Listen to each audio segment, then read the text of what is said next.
Bad eyes and bad ears. Good morning. I'm Rob Atkinson. I'm president of Information Technology Innovation Foundation. I want to welcome you to, I think, a pretty fascinating event this morning where we're going to talk about this notion of innovation economics or complexity economics. So what I'll do is I want to start, I want to introduce our three distinguished respondents. I'll make some opening remarks for maybe 10, 15 minutes. Each of them will make comments for probably 10 minutes, and then we should have enough time, probably 30 minutes, to have a good dialogue with you all. And we will adjourn precisely at 10:30, as we always do. So let me start by, I'll start at my far right with Mark Barreca. Mark is the Senior Director of Technology, Policy, and Strategy at Microsoft, and he's located out in Redmond. He's part of a small team of senior technology, policy, and business experts housed in the Microsoft Strategy and Research Group, which is run by Craig Mundy, who's the Chief Strategy and Research Officer. And I think Mark's got the coolest job description. He develops Microsoft responses to policy disruptions brought about by the ongoing rapid innovation in internet technologies and business models. So I think Mark does kind of whatever he feels like whenever he wants. He tells management that, don't worry, just trust me, I'm doing something good. I specialize in creative writing, actually. Complex writing. So, and to his left is Rick Witt. Again, many of you should know Rick. He's the Washington Telecom and Media Counsel for Google. So I also think this is we have Microsoft and Google sitting side by side. They're going to hold hands later, sing Kumbaya. What does the Department of Justice say about that?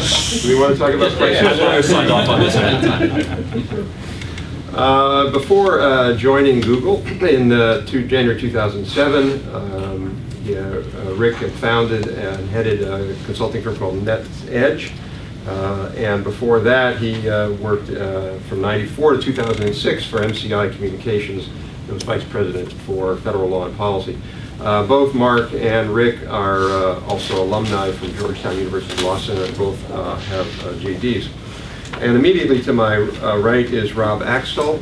Rob is external professor of the Santa Fe Institute. For those of you who don't know Santa Fe, they're sort of the leading institute in the world on complexity theory, complexity research.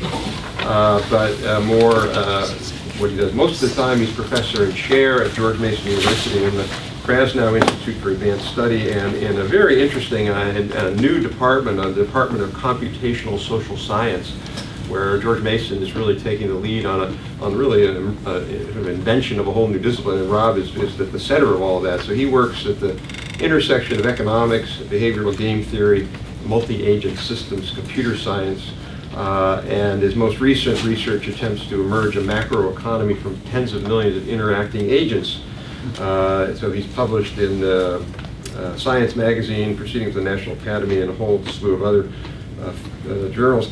He's also, if you're an aficionado of this, you'll be impressed as I was, because I didn't realize he was the founder of this or the developer, but he's the developer of Sugarscape, which is an early attempt to do social science with multi-agent systems. And if you read the book that I review in this other book on complexity theory, it talks a lot about that. And the other piece I'll just hawk on this, Rob was kind enough to send me a new paper that they've just published, released at a conference, called Innovation by Purpose of Agents Produce Co-Evolution of Economic Goods and Increasing Technological Complexity. I work on the title a little bit. Kind of good Washington thing. But it really is a fascinating thing where I'll let you describe it, but they model agents and then they show how innovations occur. And it's just totally different than what the conventional view of how that all ought to play out. So, let me start here here we go. So if we think about the economy in the last 6 months, I think we can assume and argue that it's been anything but conventional and it's been anything but stable. I'm on this Transportation Finance Commission that Congress created, and we were muddling along, and then all of a sudden gas prices are at $4, and all of our theories, and we're, oh my God, 20 years now they're back to less than what they were. So what the heck is going on in the economy today? And if you listen to economic advisors who are on the TV or in the radio or on the radio or whatever, most people, probably most of us, look at them and think of them when we hear them as sort of like a doctor, prescribing something, making a diagnosis, or maybe an engineer coming up with a plan for a bridge. In other words, sort of objective experts who are scientific and rational and going to tell us what's going on. I think that's actually a fundamentally wrong way to think about economists. I think a better way to think about them is philosophers who are essentially offering opinions, albeit informed ones, certainly more informed than non-economists perhaps, but opinions that are largely based on doctrine. And as one of the best tax economists in the world, Joel Schlemrod from University of Michigan observes, he says, quote, "It's a troubling fact for the aspirations of economics to be a hard science that our values about equity end up being so correlated with our beliefs about what kind of fiscal or tax policy works best for the economy." And he's absolutely right, that the sort of overarching view of these values cannot be separated out from economic advice and economic analysis. And we see that here in Washington, where the sort of dominant economic doctrine or economic religion, if you will, is neoclassical economics. And if we go over to AEI or Heritage or Cato, we get one flavor of that. If we go to Brookings, no offense, Rob was there, but he was doing other kinds of economics. I didn't mention Rob had hung his hat at Brookings for many years. Peterson Institute, Council of Foreign Relations, places like that. We get a more sort of liberal flavor of neoclassical economics, but neoclassical economics nonetheless. And it's basically a philosophy or a doctrine that seeks to enforce a certain level of discipline. So people who maybe violate the standard neoclassical doctrine, they're attacked as apostates with a sharply worded op-ed in an editorial. And policymakers are told pretty clearly, if you stray too far from this consensus, we're going to have to take you out to the woodshed. What is this neoclassical view? It's basically, I would argue, it's based on several key principles, and let me just mention a few. One is that individuals and firms are rational maximizers. In other words, individuals generally respond rationally to incentives. The second is that markets are generally respond to those actions and generally tend towards equilibrium. The third is that competition is best, so in any situation more competition is better than no competition. And another one would be, given all of that we know there are these rational actors that work in these stable markets, we basically should just sort of let government be a minimal actor at best, sort of enforcing property rights, or if you're more on the liberal side, dealing with equity issues. The problem with all of that is that these principles are being challenged by real-world events and by real-world research. Certainly real-world events are challenging them.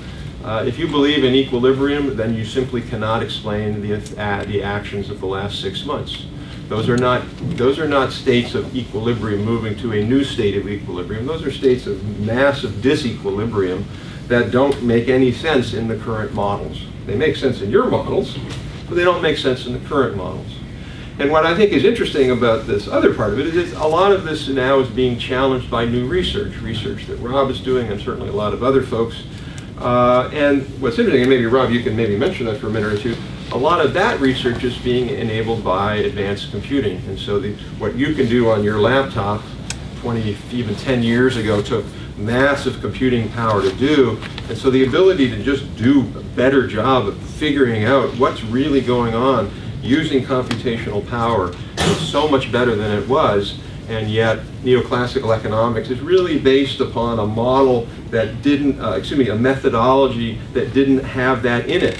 So it kind of went as far as it could on a methodology that was largely about slide rules and calculators, when now we're talking about essentially supercomputers that are on our desktop. So the sort of impetus for this event today was a review I did in the Journal to Democracy, and there should be issues out there, the Democracy Journal, and where I reviewed 2 books that focus on this. One is The Origin of Wealth by McKinsey Global Institute fellow Eric Beinacher, and the other is a book called The Gridlock Economy by Michael Heller, who's a Columbia Law School professor. So let me just respond to just a few of these issues, and then I'll turn it over to our respondents. But this notion that people respond in rational ways. When you look at the research in behavioral economics or complexity theory, it essentially is called that faith into question. As Beinacher says, people's decisions are affected by a host of problems, including framing biases, difficulties judging risk, superstitious reasoning, and other human biases. I remember when I got my PhD, my colleague was, I don't know how he did, he was getting 2 PhDs. A colleague Mu Ziming from China, he was getting a PhD in economics at the same time, and he was telling me about his dissertation defense, and he was explaining that he was modeling the adoption of water systems in developing countries, and why in these villages the village residents would not go to the standpipe that the World Bank had built, but would instead go down to the stream. And he just said, "How do you model that? It is totally irrational."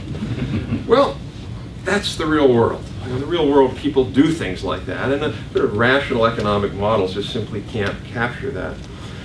One sort of easy part, one sort of easy example of that is a game that, or a model that economists run called the Sharian Game.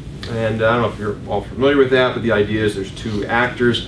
One of them has $100, given $100, and basically he can keep or she can keep the $100, or they can give some of it to their partner. And if they give some of it or all of it to their partner, the partner gets to decide whether to accept it, and if the partner rejects the offer, nobody gets anything.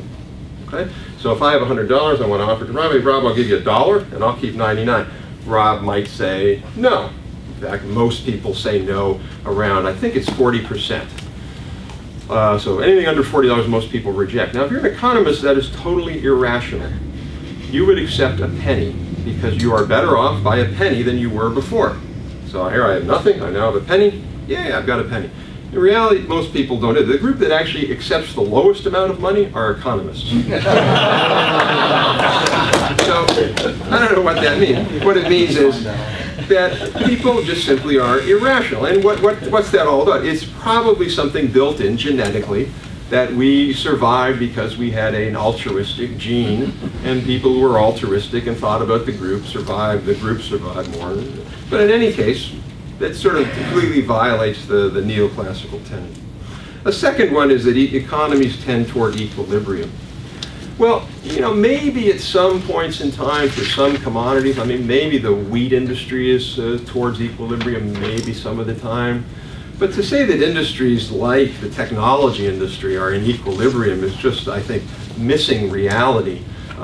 When there's rapid technological change, when innovation is driving change in new products, new services, new business models, new markets, equilibrium just simply doesn't occur. You're always emergent into something new. So as Beinacher states, quote, "Equilibrium systems are by definition are in a state of rest, while growth implies change and dynamism." But again, if you're trying to model this, it's very difficult to model dynamism unless you're using these advanced techniques. In the older model, where you didn't have these tools, you just had to assume that equilibrium existed. If you're in this model, if you're in the conventional model, you can't have a stock market bubble, because a stock market bubble implies that there's a non-equilibrium state. So everything that happened in the last 5 or 6 months just essentially proves that you don't have equilibrium. The third piece of this is about competition. And competition has become something akin to motherhood and apple pie in Washington now. You basically have to just say any issue, any sector, any problem will be solved with more competition. And that's not to say that competition isn't important, doesn't have a lot to say for it, but it's become, as I said, in this neoclassical mantra, something that is overarching. And I think Michael Heller's book makes a very good point of showing that there are sometimes you can have too much competition, or in this case, too much ownership. So he says, quote, "When too many people own too many pieces of one thing, cooperation breaks down, wealth disappears, and everybody loses."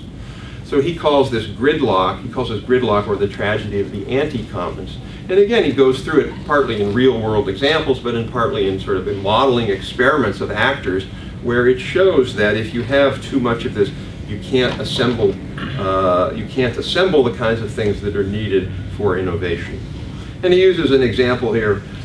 talking about the current financial meltdown, where he says, quote, "There were too many partial owners of pooled mortgages that no one cared to act like an old-fashioned mortgage banker with careful underwriting and loan servicing. Scattered owners of pooled mortgages could not easily reach agreement to restructure troubled loans." We see this problem of too much ownership in other areas, and we see it, for example, in the cellular industry, where initial auctions of cell phone licenses provided, in many cases, such discrete ownership that it was very difficult to assemble national territories, which is really what you need to make a wireless industry work. But our view was, if the policy's view is, if you just have sort of lots of small owners, competition will emerge, will provide the best answer. In this case, it didn't. We see that in the case of TV stations, where we have over 1,700 TV stations, all using spectrum in different, the same spectrum in different places. And so again, you have this vast waste of resources because you can't assemble. The last part of this is this, this notion of, I think, what Heller talks about. We have this almost dogma of antitrust in Washington. And again, I'm not saying that there isn't legitimacy there, but Heller and I think other people argue we can overshoot. And he talks about the need for, quote, pro-trust, which I think is an interesting model, and that we shouldn't have an antitrust bureau, we should have a competition bureau. In other words, antitrust presumes you know the answer, less of it, where in some cases it may be that more of it is okay. So there are many cases where mergers can lead possibly to increases in market power, but significant societal gains, whether it's because of innovation or because of efficiencies. And so we need to be able to balance those two things out. Last point is that government role should be limited. If you believe that markets are not always in equilibrium and individuals can be irrational, then there possibly is a better case for a role for government. And a good case for that is Cass Sunstein's and Richard Thayer's recent book called Nudge, which, if you haven't seen it, is a very interesting book. And they use the example of, there are many, many examples of the book, but one that I think is interesting is the whole issue of 401ks. It turns out, if you're a rational economist, whether you have an opt-in policy for a 401k or an opt-out, in other words, you're given the choice when you sign up, when you are hired for, do you want to be in the 401k, or you're in the 401k, do you want to be out of it? Now, a rational economist would say those should be equal, exact outcomes. In reality, they're vastly different. If you opt in, if you force people in and then say you can leave, the enrollment rates are, I think, 3 to 4 times higher than if you simply say, hey, do you want to join? Again, totally irrational, unless you're a human being, in which case it becomes perfectly rational why people do that. Common sense tells people to do that. So Thayer and Sunstein argue that there's a role for government to nudge people, not to force them to do things, but to realize that there are these flaws, if you will, and to nudge people forward. The other piece of this is if there are multiple equilibria, that suggests that the market could lead to a situation that has lower net social value than another situation, and both could be in equilibrium. There's a recent article, I'll have to get you the name of it, we cite, by a very interesting study that shows that you can have 2 completely different equilibrium with regard to the dynamic interaction between labor market skills and the use of those skills by companies. So you can have one equilibrium that's sort of at the high skill level. Companies want to use high skills, workers have incentives to get high skills, everybody's better off. You can have another equilibrium, just perfectly valid market outcome, where companies don't really want to use high skills because they don't have high skilled workers. Workers realize that, they don't get skills. Well, if that's true, then what it suggests is that there's a pretty strong role for government to get us up to that next equilibrium, that the market alone will get a market clearing solution, but it may not be the optimal market clearing solution. By the way, if there's some folks in the back there are a couple of chairs up here and on the side, so feel free to just come on up. You don't need to be all the way in the back. So I think that suggests as we move forward, particularly now that we're in, I guess, less than 30 days, we'll have a new president. I think it's less than 30 days, where I think a lot of these issues are going to be opened up, where we'll be able to rethink and, as President-elect Obama talks about, change. So maybe that means change in how we think about economics. I think that means that in Beinhocker's term, the issue about all this needs to be framed as, quote, how to combine states and markets to create an effective evolutionary system. that really, to me, is what we're talking about here, that we're not talking about a static system that we just leave it off to prices, we'll get to this goal. Rather, that we're in an evolutionary system that can go many, many different ways and many, many different paths, and that there's a role for the state to help move that or guide that. Not to control it by any means, and I think you'll hear from all three of the discussions here that we're not talking about a situation where we're talking about complete anarchy versus control, talking about something that's in between, and that really is the challenge, as to how to flesh that out into real actionable policy steps. So with that, I have to say I'm excited in the sense that I think that there's an awful lot of new work that's being done, including by all three gentlemen here. And so I think as we go forward into the next 4 years, we are in a hopeful state. The only thing I would add would be the key here to me is industries. We need to all coalesce around one industry standard, one operating system, maybe. And that operating system should be, in my view, innovation economics. Now, Rick's come out with emergence economics. Other people are trying to sell complexity economics, or my favorite, endogenous growth theory, which to me is a real winner. So I'm pushing to get getting that tipping point of innovation economics, and then Rick will have to cave in and start using that term. But in any case, it's just wonderful to have people also focusing on this. So with that, I'll turn it over to Mark, and you can either do it here or from the team. Come on. Great. So thanks, Rob. In particular, thanks for inviting me. I'm going to steer my comments in the direction of what I get paid to do. I have many thoughts that are as broad and as profound as Rob's about, how neoclassical economics is ill-serving us as a society today. But I spend most of my time, both on the job and at home, worrying about how today's doctrines, today's ways of thinking, threaten innovation on the internet.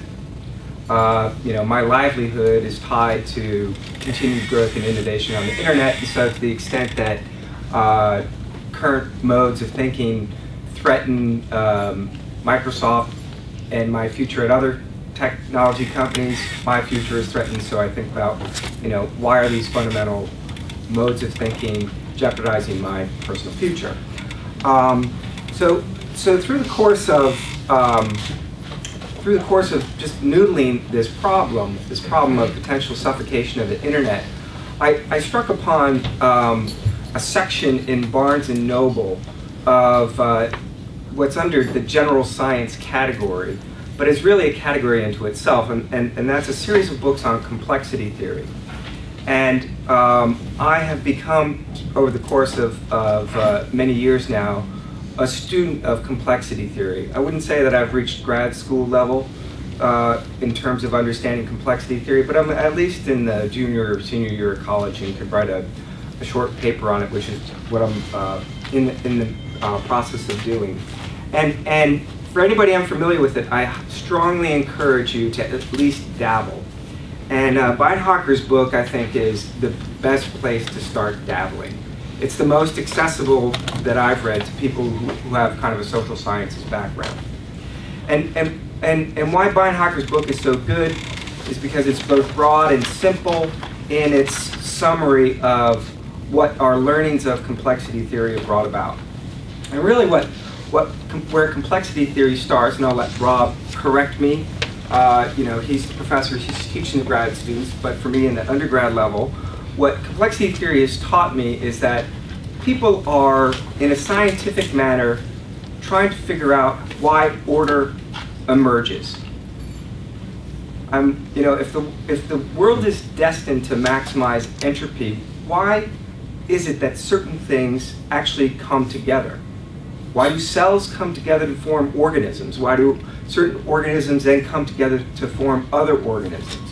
Why does a chair come together to support us in this room? It's not obvious. A lot of it is quote unquote random, but it's not purely random because you see spikes. If you look back over the course of time, spikes in the evolution of new species, the evolution of new things that show increases in the production of conglomerations that are orderly, I'll say. And what Bienhocker then goes about and says is, look, actually, the human production of order is what creates wealth. And if you could put in your mind the opening scene to 2001: A Space Odyssey, you get what he's talking about. So in the opening scenes, you have some, ape-like creature grabbing a stick and crushing a skull on the ground and looking at the stick and realizing he has a tool. He has just discovered an orderly fashion for bashing a brain. And then you flip forward into the next scene, and you've got, the flying space city, and it's just the continued evolution of human beings creating order out of material things that gets you from that stick to that space machine, and that is all the generation of wealth, as Bienhocker puts it. The other fascinating thing about complexity study, and as it's articulated by Bienhocker, is that it's not just this creation of physical things that create wealth. The creation of order in physical things that creates wealth. There are also what he refers to as social technologies. So ideas that we pull together that facilitate the creation of order, that in turn facilitate the creation of value. Law is a social technology. Business plans are a social technology.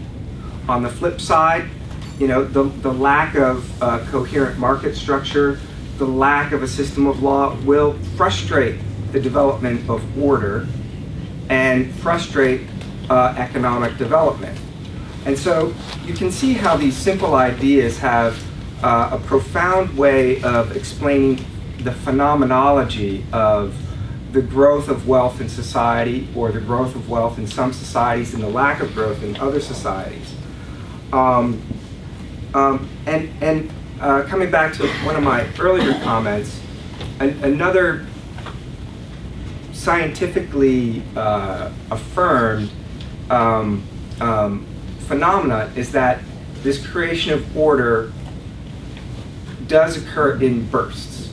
You do see these evolutions occur in concentrated periods of time, and then slower over other periods of time, and then another burst of innovation. And I think everybody here would agree that we're living through one of these bursty times of innovation. And so I'll come back to why that worries me as a policy person from Microsoft.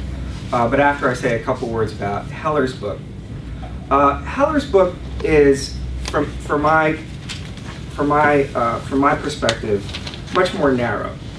It looks at one element of complexity. He doesn't refer to it in this way, but he looks at the creation of order that goes off in a counterproductive or a minimally productive way. Evolution of order can go to the point where things become too fragmented, where you are off on a path where reassembling elements becomes so complex, so complicated, so painful that people never reassemble elements, and therefore the value is lost, or the maximum value is lost. So one of his examples is of a little contest that a cereal maker did back in the 50s or 60s, where in the cereal box they gave out a deed to a 1 by 1 inch plot of land somewhere in the middle of Wyoming or some square state. And they did that in, several million boxes of cereal, and so little kids were all excited. They owned land in this state.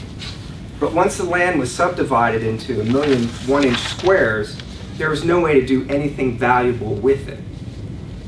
So that was an orderly process. It was an orderly social technology, but it went in the wrong direction from the perspective of creating maximum social value.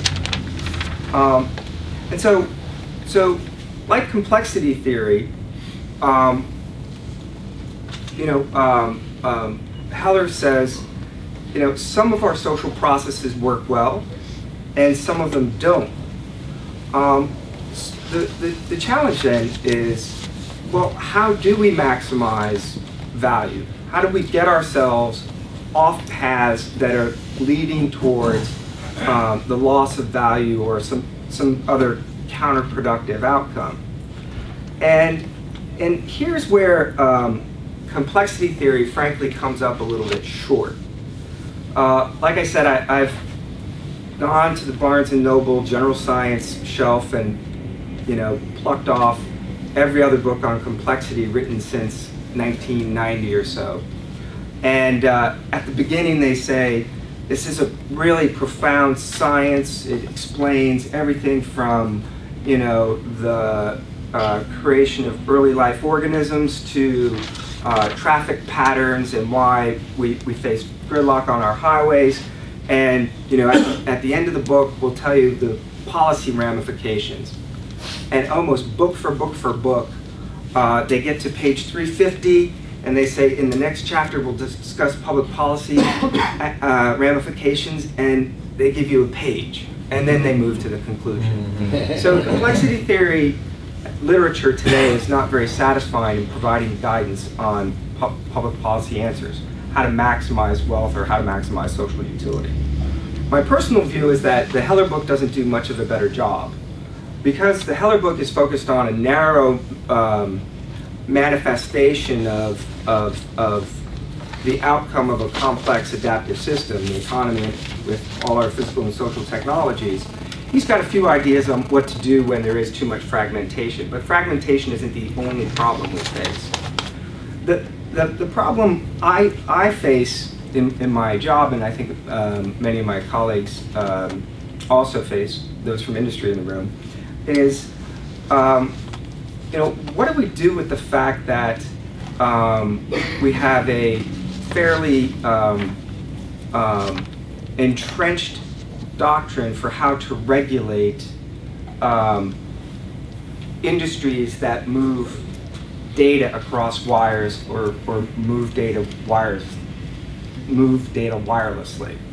Around the world, we have telecom laws and regulations that were written with good intent in the 20th century.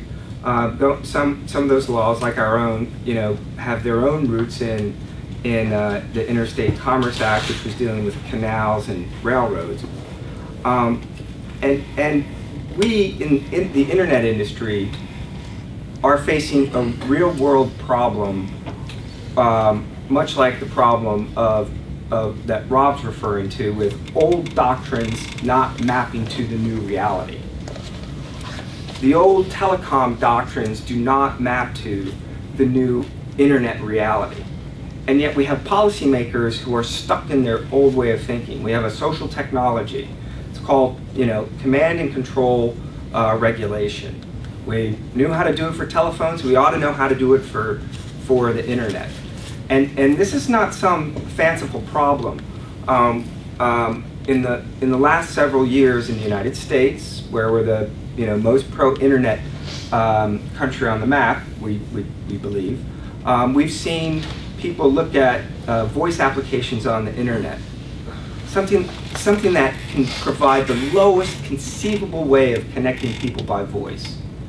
We've seen them attacked as sources of arbitrage, and therefore things that should be squelched by 20th century regulations. I exaggerate a little bit, right? But there is a tendency of the incumbent voice providers to say, oh, that problem over there looks like a nail. I've got a hammer. It's called a regulatory hammer. Let me help the government hit that nail. We also have a problem in the UK, or not the UK, the EU, where they've said, well, you're pushing video out online. To us, that looks a lot like TV broadcasting. How do we take our 20th century TV broadcasting rules and put them on YouTube? And in this coming Congress, this isn't a Republican and a Democrat phenomenon. in this coming Congress, we'll face a bill that says, oh, those telephone accessibility regulations, they were a good thing. Let's just put them on internet communications. Internet communications meaning anything that delivers data, voice, or video online. And so we in the very near term, in the immediate term, we have this problem of old doctrines not fitting the dynamic reality. Complexity theory doesn't really tell us a lot about how to build new institutions, new ways of thinking. Unfortunately, it can say that you're going to see these disruptions. You're going to see these bursts of innovation, and you're going to see agents react and try to halt that innovation, and that innovation may ultimately beat back the incumbent way of thinking, or it may not. That's what the modeling is in some ways about. But if we can be proactively thinking, we can develop new social technologies. And that's where many of us are trying to put our heads together and say, what is the new way of developing policy for the internet that takes into account some of these lessons about doctrines becoming obsolete? What should be the new methodology? And here there are at least roots of ideas in the complexity literature. Beinhocker talks, actually he quotes back to another book, but Beinhocker talks about the importance of trust to developing successful social technologies. If any two of us in this room can agree to accomplish some economically productive thing by shaking hands, rather than by writing down on a contract what it is that we want to accomplish, that is the economically efficient thing to do. So the more trust there is in a society between people and among people, the more trust there is in institutions, the more efficient, the more productive those institutions and societies can be. And in Beinhacker's chapter on public policy, he's got a chart which shows up in the high trust, high GDP per person quadrant. The Nordic countries, Western Europe, United States is in there too. And then in the low trust, low GDP per person quadrant, you have most of Africa and much of lesser developed Asia. So what do we do with this observation that trust builds efficiency and productivity? Well, but there's another study, you don't want to blindly trust. There's another line of thinking in the complexity theory that goes into this question of innate cooperativeness that Rob referred to. And human beings are both competitive and cooperative. What complexity theory, not just the theory, but the applications of it show is that people are inclined to cooperate when there's reciprocity. How do you inculcate reciprocity? You inculcate reciprocity by exhibiting a degree of fairness in the system, which means disciplining bad actors. And so this is about where my inquiry is right now. We need trusted institutions with transparency and enforcement capability, but those systems don't have to be governmental. Those systems could be built by the private sector in conjunction with not-for-profit stakeholders and the government.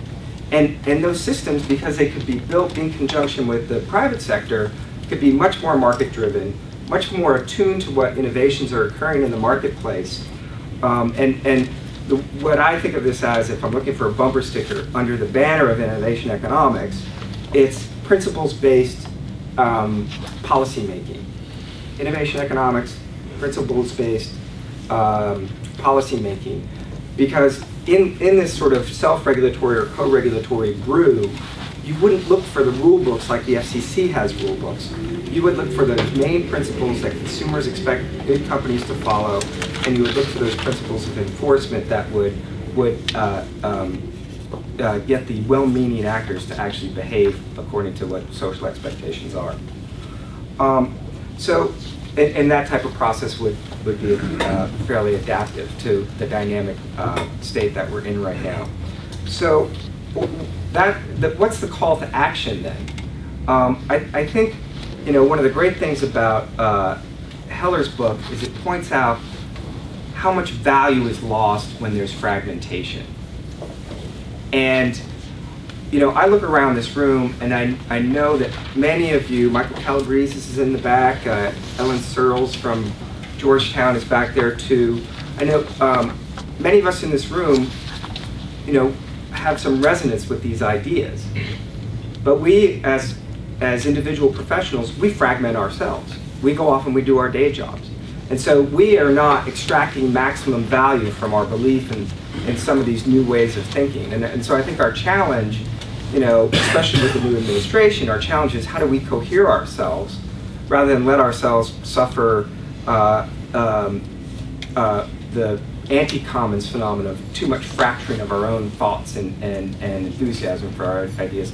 Like Rob says, you know, we all ought to be able to pull together under a big tent. Thanks. Great. Thank you, Mark. Well done. Rick? Yeah.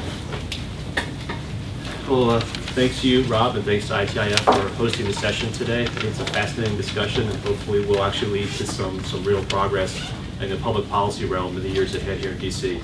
I thought your article was excellent. I thought it was a great overview of some of the major sources for innovation economics. I'm happy to adopt the phrase. I wanted to share with you a few of my own views, but also highlight some of the elements that Rob wasn't able to get to in his article and in his remarks that I think flesh out a little greater degree what we're talking about in terms of these various strands of economic theory. Like many of you, I took macroeconomics in college, and in my case, it was back in the early 80s. And I, half the time, would walk out of class with kind of this puzzled feeling, like I didn't quite get it. I wasn't quite understanding what the professor was telling me. And as I was reading the Beinhardt book about a year and a half ago, it dawned on me, my econ professor was lying to me. Plain and simple. Now, it may have been a fib, it may have been out of ignorance, it may have been he was trying to protect us from, you know, the much more messy, complicated world of economics that maybe he knew about or was afraid to share. But nonetheless, I've come to realize in the past 25 years of my life since then that in fact the economic world is much more complex, but also far more interesting than I think we've ever been led to believe. And I think my implication for me is, as much as Mark has described, what's it mean for public policy? And I think for way too long, what I've been calling old school economics has had reign here in DC. And I think it's time for these newer strands of economic theory to start coming to the forefront. Now, I'm not going to try to get into the middle of a battle within the economic world about whether these are new strands of theory. You know, there is this kind of back and forth about, well, this has all been mainstream for years, we just didn't talk about it very much in public. That's fine. Again, my point is just simply, in the public policy world, the people up on Capitol Hill, the people at the FCC, even people in the White House don't fully grasp what this is all about. And therefore, their thinking and their actions on behalf of the American people, I believe, suffer as a consequence. So the Beinhardt book, I think, is a tremendous read. I really do highly recommend it. A couple of things that Rob focused on was this notion of the idealized rational actor that's been largely debunked by behavioral economics. The Nudge book is a really interesting book along those lines. Game theory is another element of this. There was also, you know, that Rob touched on, which is another way of getting at some of these issues from a more theoretic standpoint. The other part that he mentioned is about the economy as being a dynamic and chaotic and complex system, not this thing trying to reach equilibrium. That comes from complexity theory. I would recommend some papers that Barbara Cherry and Johannes Bauer have written in the past 5 years trying to look at complexity theory and start figuring out how that should be applied to certain public policy realms. A few things that Rob wasn't able to get to, I just wanted to mention real quickly. One is this notion of evolution. There is this debate, I think, about how much evolution is a metaphor and how much you really look at actors in the marketplace evolving. I think the Beinhardt book does a really good job of pointing out that it's more towards the latter. This is more than just a metaphor. It's more than just calling something a fitness landscape. There really are things evolving in the marketplace, and there are physical technologies and social technologies, and then business plans that try to encompass them. There are these design spaces where the plans are fashioned, where they go out and then compete with each other. And I think it really offers a fascinating way of thinking about the marketplace. One of the quotes I like from Beinhardt is, "Evolution is more clever than you are." And this, among other things, goes to this notion that all of the different agents in the marketplace are all working together to come up with their own kind of optimal solution that comes out the other side. And for me, one of the public policy implications of this is caution, right? The policymaker, going back to people like Hayek, The policymaker can't have the perfect knowledge because he's not a rational actor, so that's obviously a problem. Beyond that, though, they don't have perfect information, and they don't have kind of the wherewithal, the cognitive ability to have a full grasp of all the different variables happening in the marketplace and then figure out the right solution. So for me, this notion of this kind of endlessly evolving, chaotic, changing system suggests policymakers should be wary about stepping in, and certainly stepping in too deeply. The other part of this is network science. Both Kevin Warbach and Christopher Yu over the past couple of years have written some law review articles that go to the notion of network science, which I think is another fascinating area here. The idea that it's not just agents in the marketplace, but they're networked agents. And increasingly in our technological age, the digital age of the internet, we are all highly, highly networked, more so every day, creating all kinds of nodes and links to each other in ways unimaginable just 10 or 20 years ago. So by analysis, the internet, of course, is the ultimate network platform, and in turn is the economic platform for economic and non-economic activity, creating lots of positive externalities and spillovers generated from all these highly networked platforms. There are a number of people who have written about that as well in the past couple of years. So my one point about innovation economics is, I guess the reason I like to use the phrase emergence is because innovation obviously is a key thing when it comes to see coming out of the system. But there are also other things. There are what I would call non-economic or net effects types of values that come out. Personal values, social values, democratic values, which I think go above and beyond innovation. So when I talk about emergence, I simply mean the emergence of lots of stuff. Innovation, I think, being the key one for the economy, for economic growth, for the future of the country. But there are other values there as well that I think we should not overlook in our rush to kind of embrace a new way of looking at economic theory. The Gridlock Economy, the Michael Heller book, I thought was also excellent. As Mark mentioned, it is a much more narrow treatment. The Tragedy of the Anti-Commons. Rob discussed many of the implications already. An additional point that Heller talks about a little bit, in just a few pages, but I think really fascinating pages, is what he called the tragedies of the telecommons. What he says is that telecom policy, quote, has combined spectrum underuse with patent thickets and regulatory gridlock. The spectrum underuse he attributes to this notion we have a patchwork of uses and users and rights, as Rob talked about earlier, with cell phone licenses and broadcast networks. Patent thickets, an example of that is Broadcom, right? You get access to kind of a certain key technology, and then you essentially hold the rest of the industry to ransom to pay you to get access to that technology. And the regulatory gridlock is lobbying and litigation, what this town does best. What Heller says, quote, is telecom is a good arena for spotting gridlock because the sector typically requires large upfront fixed capital investments, along with relatively low marginal costs to extend the network and add new users. One aspect of this I think really is interesting is how this ties into something that Rob did in the past couple of years, a paper he wrote on the engineer's perspective of the broadband market. And as Rob noted, in a high fixed cost environment like broadband, the market appears able to support only a limited number of infrastructure providers because the end user revenues necessary to offset those high costs may not be adequate. In other words, robust facilities-based competition in broadband between many different providers may actually be detrimental to all concerned because you have so many people trying to split up a limited pie with these enormously high costs of getting into the market. This raises some questions about what our telecom policy should look like. The final book that Rob mentioned in his article, he didn't really get a chance to touch on too much in his remarks, is Knowledge and the Wealth of Nations by David Warsh. I recommend that book as well, another great read. This one's a little different.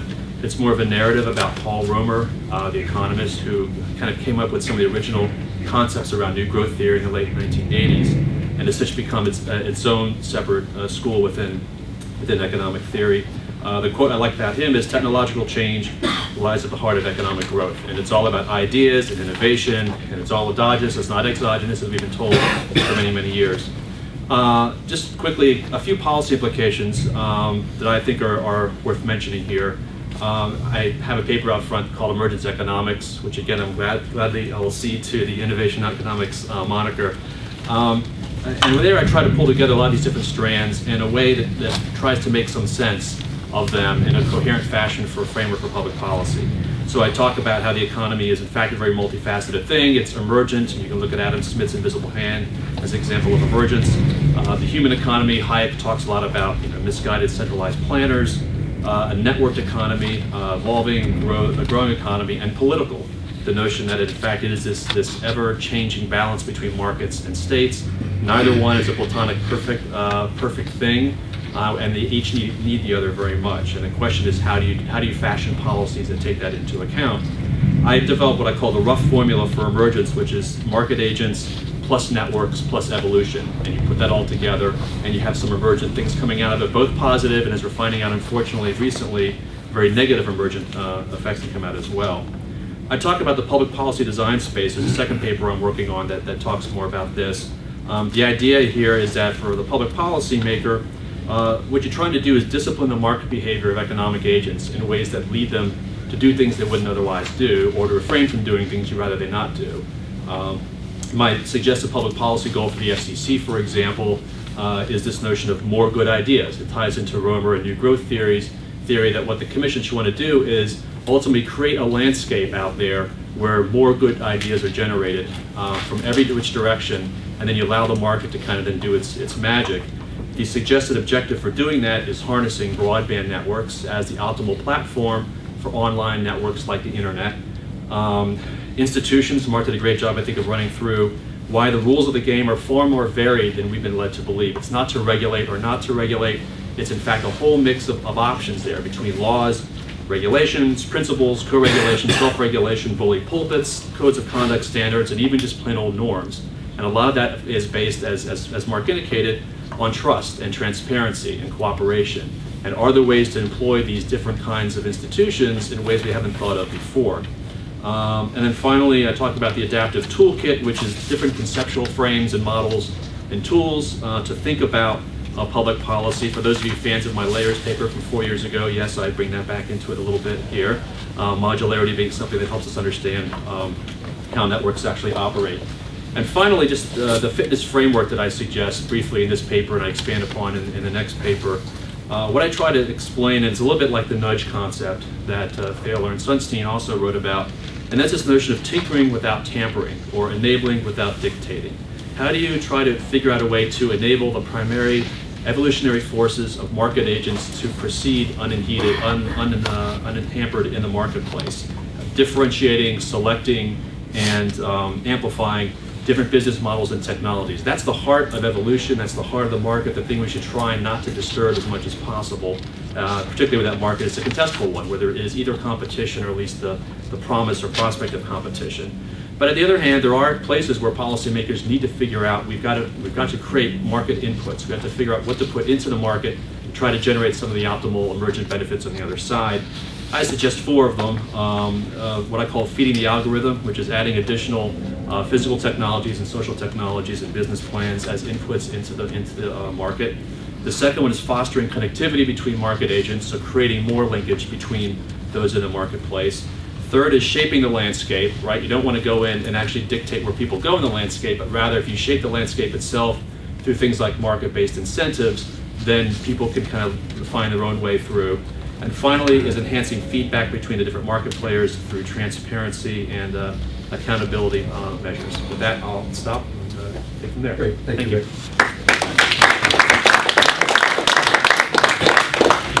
Okay, I'll make my comments fairly brief here. If for no other reason, because I'm not ready to book. But it is the case that I work closely with Eric Beinhacker on his book. And so for those of you who have read the book will know there's a lot about the so-called Sharian Game model in that book. And so I do think that I can make a few comments about the subject. I should say that the subject of kind of complex economics versus simple economics is one that's been going on now for at least a decade or more in academic circles, and I think there is widespread belief that widespread opinion among economists that that the neoclassical economic paradigm is one which really is most appropriate for simple economies. That is, economies that are, as Rob said, in equilibrium, that have these kind of global interactions. When you ask people about what is the interest rate today, they can say, well, it's a certain number, and there's a homogeneous. You get a small increment on that from a bank or something. But when there's great fluctuations, then things are different. You're in a different kind of different mode. But simple economics is what neoclassical economics is all about. And we in science place great emphasis on parsimony and on Occam's razor kinds of ideas. And so, if you can explain much of the existing economy with relatively simple models, that's just how it will be done. But in fact, as Rob says, there are increasingly many ways in which the conventional methodology is not adequate.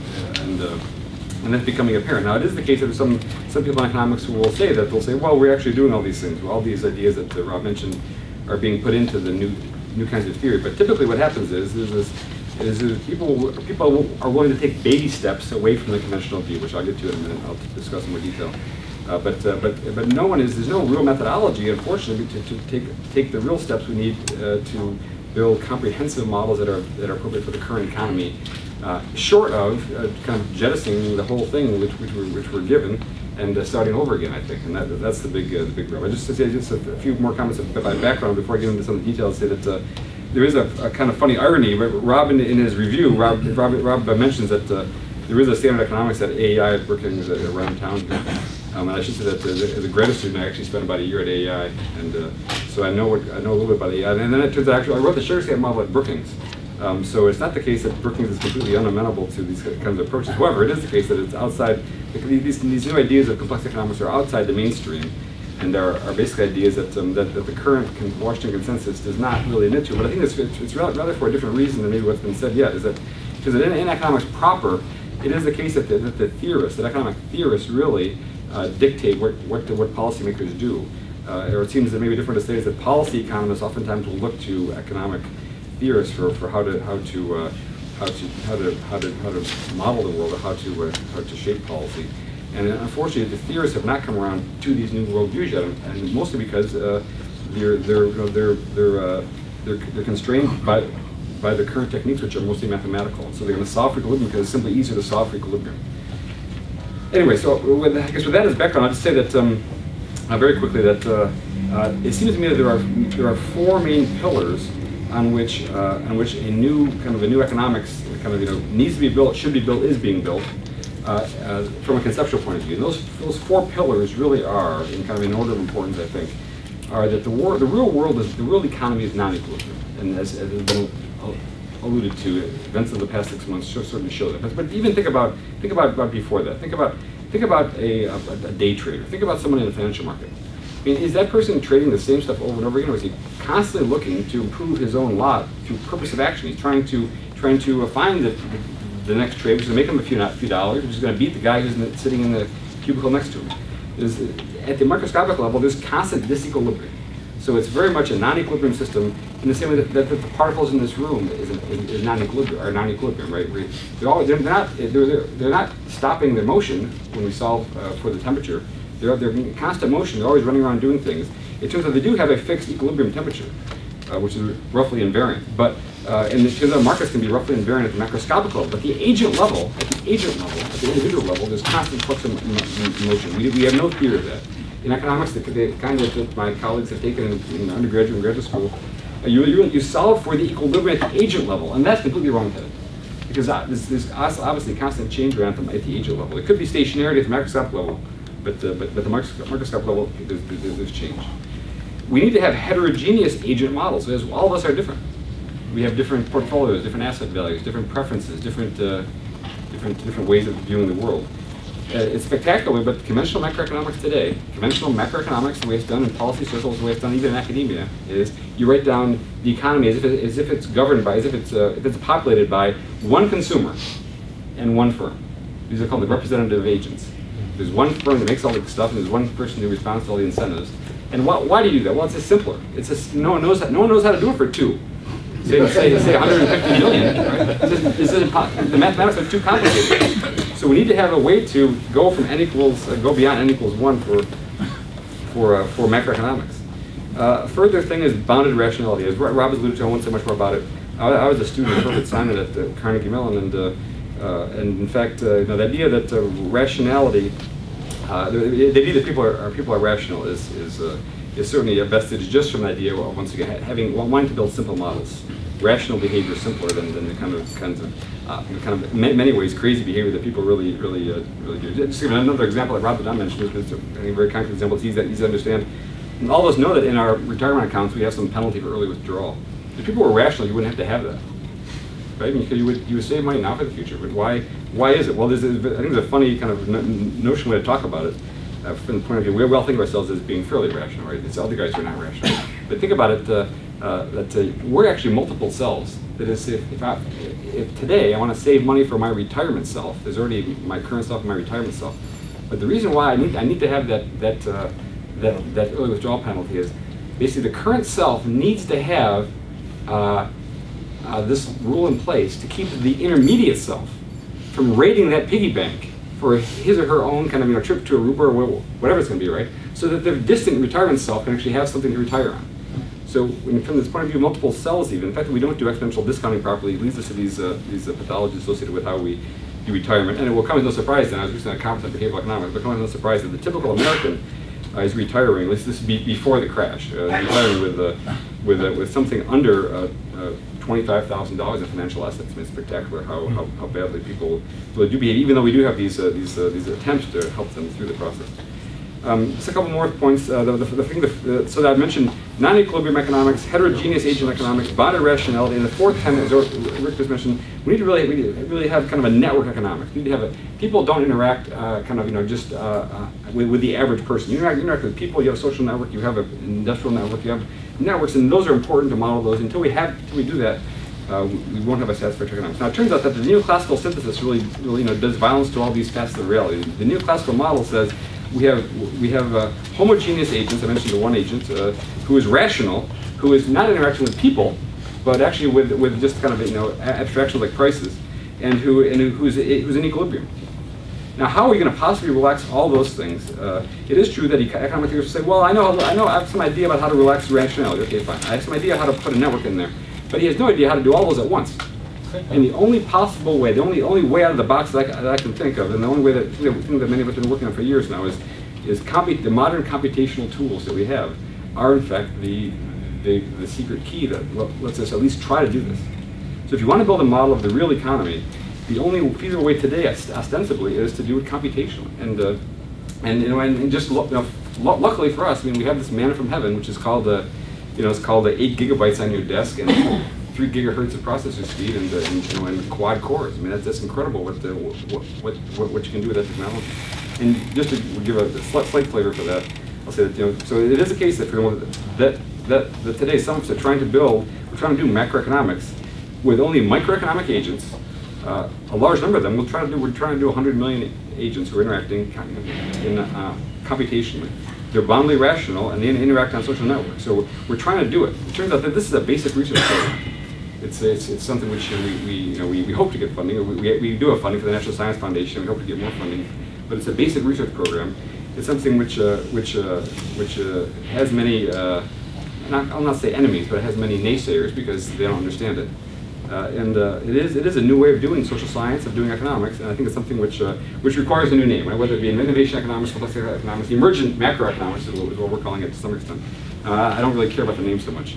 But I will say that I think it will create new ways to do regulation and new ideas about regulation, and I think that, as has been mentioned, those ideas are quite nascent at the moment, but will come to the fore. But I think, for example, one thing that's immediately occurring is the old idea was that economics was about allocation processes. How do we allocate goods to their highest possible use, to their best possible use? And then you require a social planner basically to do the allocation. So that was the conventional view of kind of this is 1930s. When I was at AEI, actually, Gottfried Haberler, a famous economist, was there, and he was retiring. And he gave me all his books. So I have all these great 1930s books. I have a signed copy, I think, somewhere of a guy of Lord Robbins to Haberler about the economy is all about allocation of resources. Right? But today, I think a different paradigm which is emerging is, particularly what government can do best is not allocate, but rather coordinate. So particularly from the complexity point of view, from the bottom-up point of view, what government should look like is much more kind of like a technology standards committee. Government can provide the impetus for focusing people to go along a path where there's then welfare for everybody at the end of the day, as opposed to dictating that we need to have this kind of scrubber on the smokestack. So I think that the idea of policy and regulation, I don't like the word regulation for this reason, but policy as coordination is in fact what complexity is teaching us about how to manage these systems kind of down the road. Unfortunately, as I mentioned, we're only now kind of emerging. There only is now emerging a view of what the policy implications of this new field are. But I think the combination kind of bottom up and coordination will be the main kind of facets of this new approach, as opposed to kind of, you know, social planning and allocation. Thank you.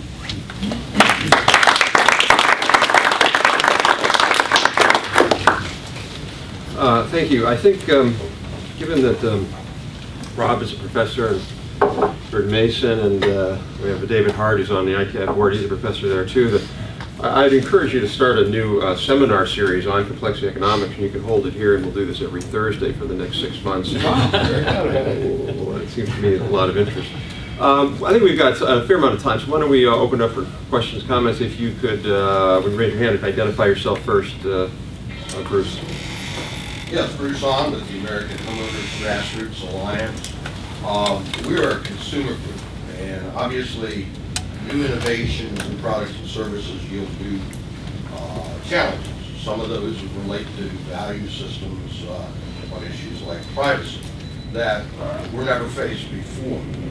How do you close the loop, and this is for all of you, on value judgments in innovation so that the policy development does not create any more conflicts or as few conflicts between businesses, consumers, as possible? So I'll take a crack at that. I think that consistent among the four of us has been the theme that we're in right now in a rapid state of evolution or innovation, and so one of the consequences of that is that new ways of managing data are going to continually come up, creating more privacy challenges.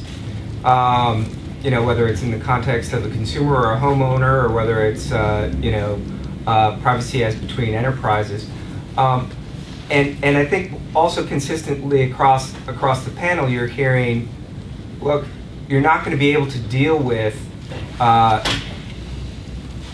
those new privacy challenges in a prescriptive or command and control manner. This space is just too dynamic, and so what we're proposing. Let me just throw that out there. What we seem to be proposing is that there be more of a collaborative dialogue among government, industry, and other stakeholders on how to address these issues. And I will tell you, as a Microsoft rep, that this is an evolution for Microsoft. When I first started with Microsoft in 97, 98, 99, and internet privacy first popped up on the radar, you know, our attitude was, don't regulate the internet, government go away, no privacy legislation, not now, not ever.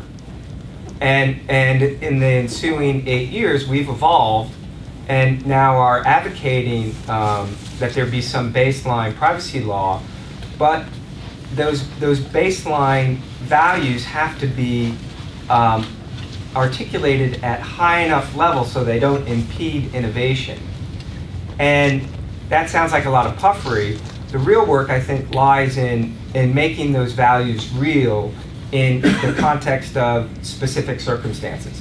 So the way I think of this is much like we have nutritional labels for food.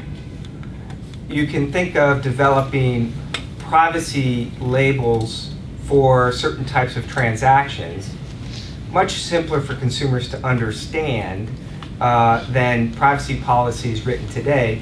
But the labeling might be different depending on whether you're dealing with healthcare information or you're dealing with transactional information. So the long and the short of it is, you know, to the extent new issues are coming up, the answer should be there should be an answer, but it should be relatively simple for the consumer to understand and supple enough for the industry to deal with, and government can be a coordinator of that. Jonathan Liebenau from the London School of Economics. I used to work in the Lionel Robbins building, by the way, but in fact, in my case, you're speaking to the converted.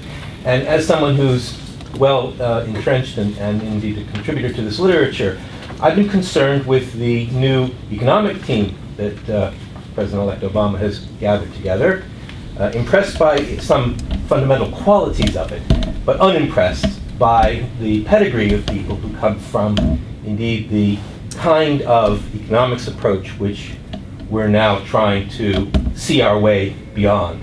You comment on where I can see within the economics team and what kind of practical policy directions we're going to see in the next year that reflect these concerns that we have about evolutionary economics, innovation economics, and beyond the phrases about network neutrality or promoting good technology, where we can see this translated into new kind of government policies.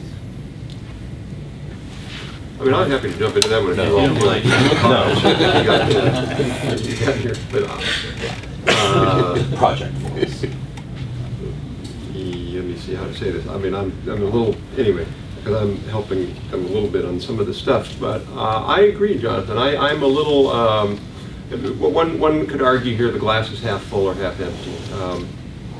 If you look at his President-elect Obama's team that he assembled with Paul Volcker and all of those folks, they're generally fairly conventional folks. Well, Volcker's from the London School of Economics, so even worse. There's no real innovation.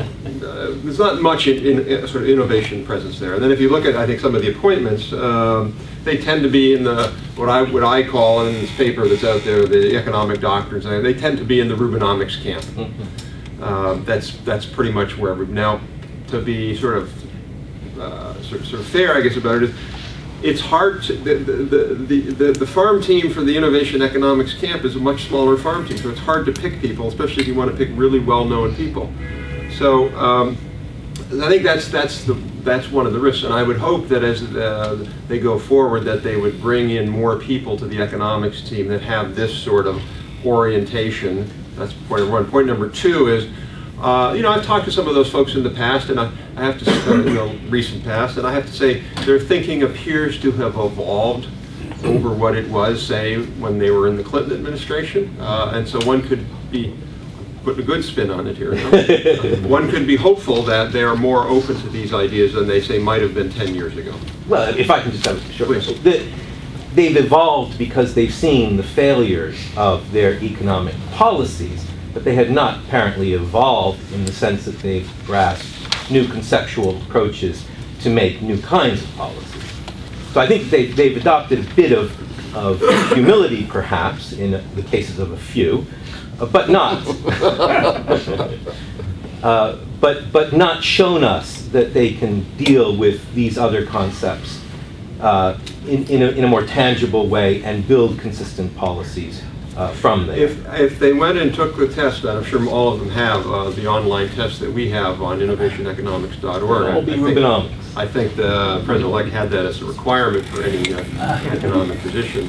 If they took that test, they probably would show up as Rubinomics. I agree. And so it's something, I think, the only way to make that happen, though, is we just have to talk about this more and make it clear that this is something that's needed. Because the conventional folks don't even know this is needed as much, and they're not going to do it. So, yes, right here, and then over here. I'm Kostas Toragis. I'm the Information Technology Advisor from Montgomery County Council, also a professor at George Washington and American universities. My question has to do with the multiple agents argument, but in a slightly different way. And to introduce it, an obituary last 3 weeks showed that Tom Moody, the mayor of Columbus, Ohio, just passed away. And in the early 70s, he said something that was cited just a few minutes ago, that his role as a mayor of a major city was not to allocate resources, but to coordinate the actors in the neighborhoods and in the industry. 30 years ago, this is 35, 40 years ago, he was thinking coordination, not allocation for government. And that's really where I'm tending my question. We talked about multiple agents for the industry side and the consumer side, and then we have a government. Well, we do have 50 states and about 18,000 municipal governments and 3,000 county governments. Would you comment a little bit in this era of diversity and multiple agents on the role of the sub-national economic machinery that we have to regulate, control, or encourage? I can just start with that. Actually, Barbara Cherry, who I mentioned in my remarks, has written a paper, a couple papers on how you look at things like complexity theory and apply it to federalism. And one of our arguments is that, in fact, we should be increasingly trying to rely on the states. I mean, people talk about the states as the place for experiments, right? A lot of people don't really mean it. They just kind of say it. But I think her view is that you really should seriously look at experimentation at the local state level. The one concern, as she points out, is you don't want too much experimentation because you want to be able to eventually find the right answer or several right answers and be able to then have people kind of focus on that and employ that elsewhere. But it's a really, I'll try to find the site for you. It's a very interesting paper that tries to capture this notion that complexity is too great for the government and it's too much of it should be a bottoms-up approach. It shouldn't be this kind of top-down approach, and that we should really be looking to the local governmental units to be part of that process. I guess I'd add real quickly on that. To me, the theme of innovation economics or complexity economics is this balance between sort of the bottom-up ecosystem and this guidance, or what Pierre de Vries has called gardening. And I think in this case, there are many things. For example, you look at health IT, we tried that at the local level called RIOs. Hasn't worked, and this is why I think President-elect Obama is correct that we need a national health, because we're building networks. Then you can get implementation and innovation around those, but the network itself is something that I think has to be broader than just local. I'm sorry, here and then Jim. Yeah. Very good. I'm Tim Ogilvy, CEO of Peer Insight. We're a private research firm focused on, and consulting firm focused on service innovation. My question is for Robert. Sugarscape's model would be wonderful to try to apply to something larger. Are there any laboratories, maybe in other parts of the world, or maybe, I mean, besides the internet, politically bounded laboratories that we can all look at and say, how are these kinds of self-regulation and trust networks and things going to grow? Are there any countries, any communities, any experiments that a group of us could agree we can look at, and some of the rules that are existing, we can see how they evolve? I would say that two separate facets to that question are, one is that are there examples where kind of the participants, the stakeholders have grown their own governance system, and so there it turns out there actually is a fairly well-developed field within at the fringes of kind of at the border between political science and economics, called mostly by this woman Eleanor Ostrom at Indiana, on kind of the evolution of self-governance systems. And so there she sees these great examples where for every Thursday since the year 1300 or something, all the farmers have met at a certain church in Seville and figure out how to irrigate their crops. I mean, there's a 1,000-year-old self-governance institution in place in Japan for wood gathering on one of the Japanese mountains. There are some quite long-lived and exemplary, although evolutionary, self-governance institutions that have survived. Or maybe the better example, which she tells the popular story about, I believe, is Nepal. In Nepal, post-World War II, the country was quite fractious, hard to govern. 1/3 of the country was governed by the state as a leftist state. They nationalized the forest. 1/3 of the country came under kind of World Bank dominance or kind of control, and they basically privatized the forest. And then 1/3 of the country was ungovernable, and that stayed under kind of a clan rule. Today, there are no forests left in the World Bank part or the government part. It is the claim, we're roughly painting with a broad brush now. Only in the place where the clans actually manage the forest are there forests left. So the point is that there are instances of self-governance. It's not quite a complexity story, but I think it fits into the complexity rubric of at least kind of saying that it's the people who are users, stakeholders, who actually can figure out how to govern their own stuff themselves. But I will say, as from a point of view of modeling, from the point of view of complexity science, there actually are in fact 3 recent large-scale, I would not quite say victories, but they're large-scale kind of success stories. Which go as follows. One is basically, we've seen in the last 10 years complete displacement in so-called traffic modeling of kind of top-down, mathematically based models with agent-based models, so-called. So basically, when you do traffic models today, it's all bottom-up agent-based. So traffic jams are emergent is in the modern terminology. Right. The second one is going to be in combat models. And basically now today, many generals, many decision makers actually ask for large-scale simulations of the combat environment before they go in to the actual battle. They say, what should the rules of engagement be? Should they be shoot at everybody? Shoot at only guys with enemy uniforms on? Shoot at whatever, right? What should the rules of engagement be to get success? They're going to run 1 million simulations at a time and say, which one produce good results? And those are all agent-based today. So we see every soldier is an agent, every weapon on the soldier is an object, every bullet is an object, and so when you run out of bullets, you're out of gas, right? So I mean, and the third one is going to be, recently, many of you heard, that the military ones are black box. We don't know much about the details, but but the disease ones are now fairly well known. So basically, there are very high fidelity models at the agent level, kind of at the complexity level of entire urban centers. So in fact, if there were to be a smallpox, say, what can the great smallpox put into the metro today? How would we respond? Who would you vaccinate? Et cetera, et cetera. And those are policy relevant models that have been ginned up and are now built today for SARS, avian flu, et cetera. I guess the main reason for bringing up those three examples, traffic, military combat, and disease, is to say that in all three of those cases, you had basically, the technology was driven by the policymakers. The academic epidemiologists were not about to go the complexity route. But it was like policymakers said, we need to have a better answer. We're not getting good answers out of these kind of very stylized mathematical Equilibria models that we had before. Can you give us a better answer? And the answer was the computer fomented a new way to look at the problem, and thus we have better policies today. If I could add on to that, I think this idea of modeling social science problems is a phenomenal idea.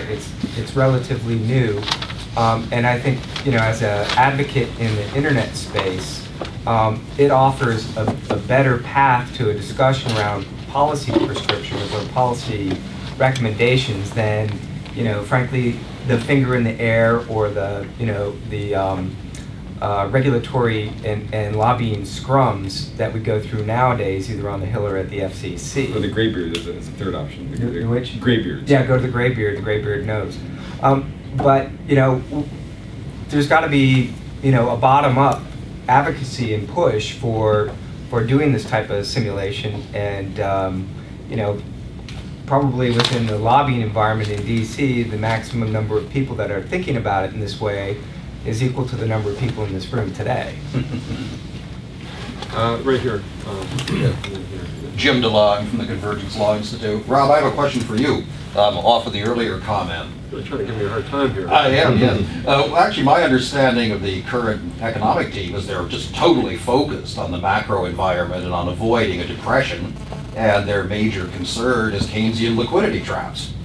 And so they are, except to the extent that broadband manages to get into the infrastructure program. So my question is, how would the innovation economics theories and such sort of relate to the macro issues that are of their concern at the moment? Oh, I'm really glad you set that one up. Because, I thought you needed a softball. Yeah, that's great.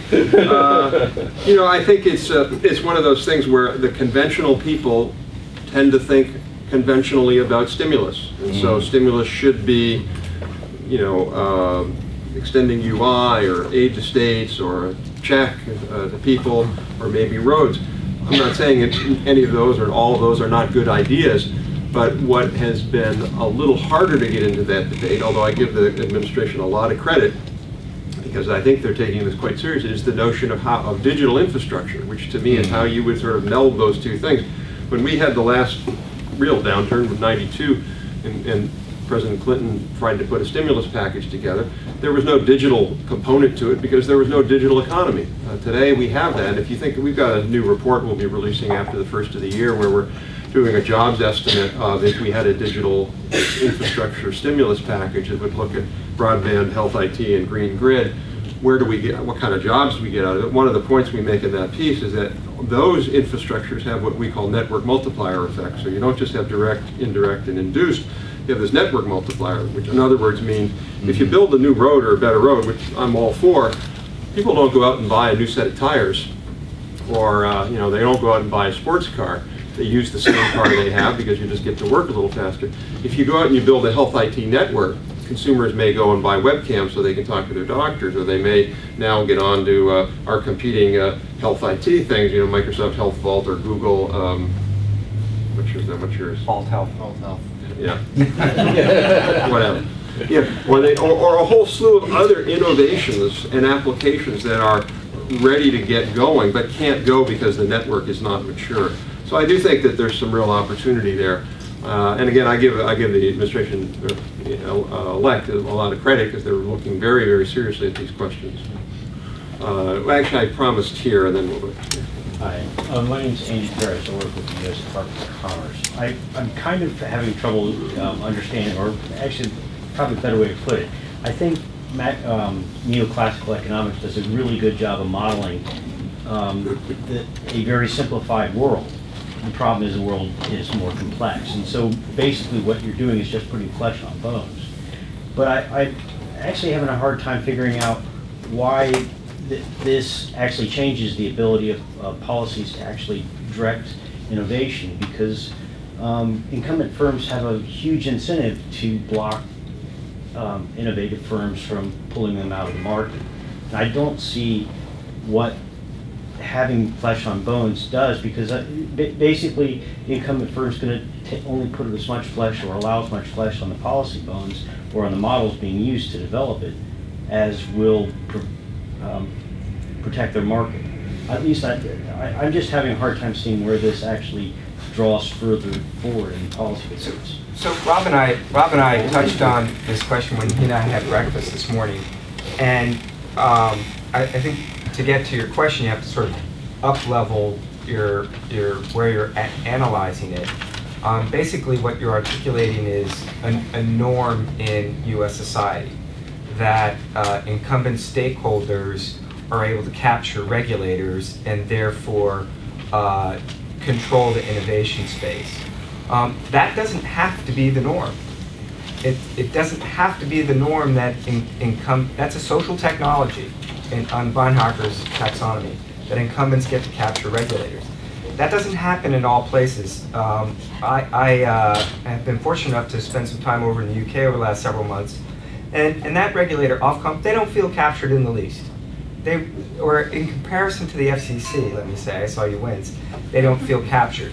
And so yes, regulator capture is a risk, but there can be you can have better social technologies where the regulator is more self-informed, right, is more insulated from incumbent pressures, and is more open-minded to new ideas. And I think, one of the struggles that all of us in this room have, if any of this conversation resonates with you, is how do you change the norm within the Beltway? How do you affect, the evolution away from regulatory capture towards something that's more independent-minded?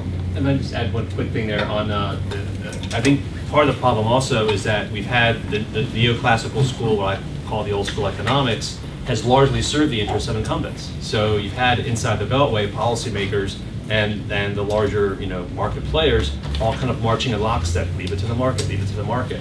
And I think part of the challenge is how do you get policymakers to look at things in a different way? Not to say the market, again, is this bad, evil thing, because we want to mostly leave things to the market, but there is a tailored approach for the government to get involved. And so some of the tools the government uses can be also less prescriptive. As Martin was talking about in the example of privacy, rather than say thou shalt not do something, which has this I think, real risk of either over or under regulating, because it's then left to the political process and it gets torn apart by the courts and there's uncertainty and lots of disarray. I think the Telecom Act of '96 is an unfortunate example of that. Are there other ways of creating incentives that kind of nudge, in Thaler's term, kind of nudge the incumbents to do things you want them to do that largely then benefit everybody else in the market? So the challenge is, I think, change the way the policymakers think, and then they can use different tools to try to move things in a different direction. There's kind of a weird case study out there available too, which I think is we used to talk about, which is that on the eve of decimalization, the NASDAQ actually, say 6 months ahead of time, they actually built a very high fidelity agent-based model of their own markets. Basically, they had a detailed agent model with thousands of agents. Every agent had available to it like a level 3 screen, say, whatever it was. And they were able to figure out what are going to be the impacts of decimalization ahead of time. Now, it turns out NASDAQ uses, Mike Brown was the father of the idea of using this idea to kind of figure out other ways then to, if there are going to be adverse impacts, should we actually either tell the SEC about it, or should we, or should we figure out ways to ameliorate the impacts? Now it turns out that, imagine a world where instead of Mike Brown at the NASDAQ paying $1 million to have a simulation run detailed in advance about how the whole thing will happen, imagine if regulators actually, instead of just guessing that decimalization is a good idea, command control, like, they actually had models which said there are going to be 3 effects of decimalization. It's going to cause 2 good effects and 1 bad effect. We want to have that, yes or no. But instead, it was the whole process of regulation is kind of backwards, as it were, because we have the people who are being regulated are the ones doing the deep analysis, and the regulators today are just pulling out of their, making up as they go along. I know people would sit there, but I'm going to take executive privilege and go just a few minutes longer. It looks like people are actually engaged. So I'm going to go here, Tom. And then one reason. You want to say who you are? I'm Tom Spavins, and I'm a captured person at the FCC. Just invents things all the time. One area where I think people can actually be optimistic in a concrete way about the new social science is something I discovered using my Microsoft operating system with Google on top of it. If you would look at financial stability regulation, and you want to look at kind of the new economics of financial stability regulation, there is a new class of models. They don't use network, they're not agent-based, but they do use network effect and simulation quite significantly. And the interesting thing about them is there is one person in the United States who is willing to sponsor a small research group using them, and that's our new Treasury Secretary designate, Tim Reither.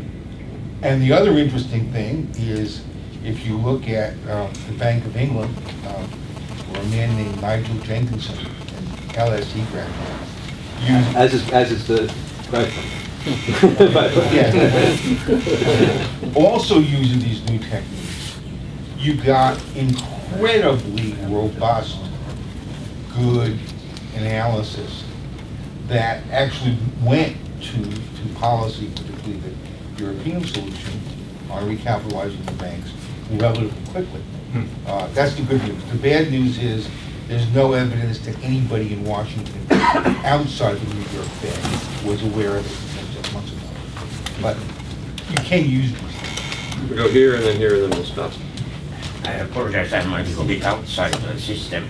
I just set up You a identify foundation. yourself, sir. My name is George Nihais. I just set up a foundation in Washington, D.C. after over 20 years of work focused on local communities in Norway, Finland, Sweden, France, South Africa, Romania, and also Sweden, Japan. I mentioned this because there's a sort of typology of Nordic countries.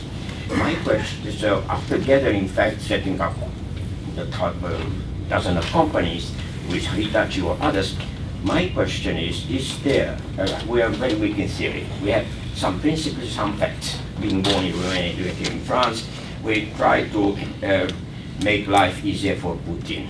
But it's how in knowledge-based economy and society, if I may put it this way, is there anything you could advise for local communities, a bottom-up approach, because a teacher or the backyard, documented backyard with UNESCO and other we did, we created a company of potato coffee in Norway. They were the capital of Norway in potato. It happened, no?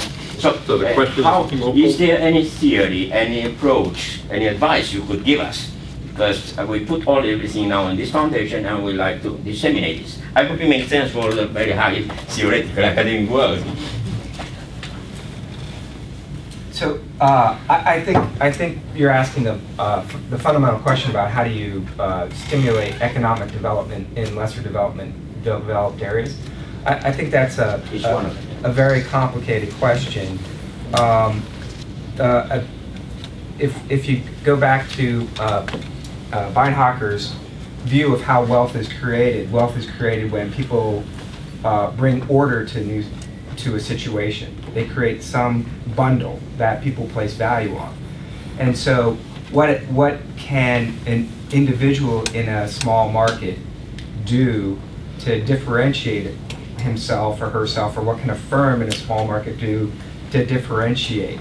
And I think that is an enormously difficult question to answer, and I'm not even going to attempt to answer one, but put it out there as the big question. But if we think of government or other institutions as coordinators, certainly one of the things government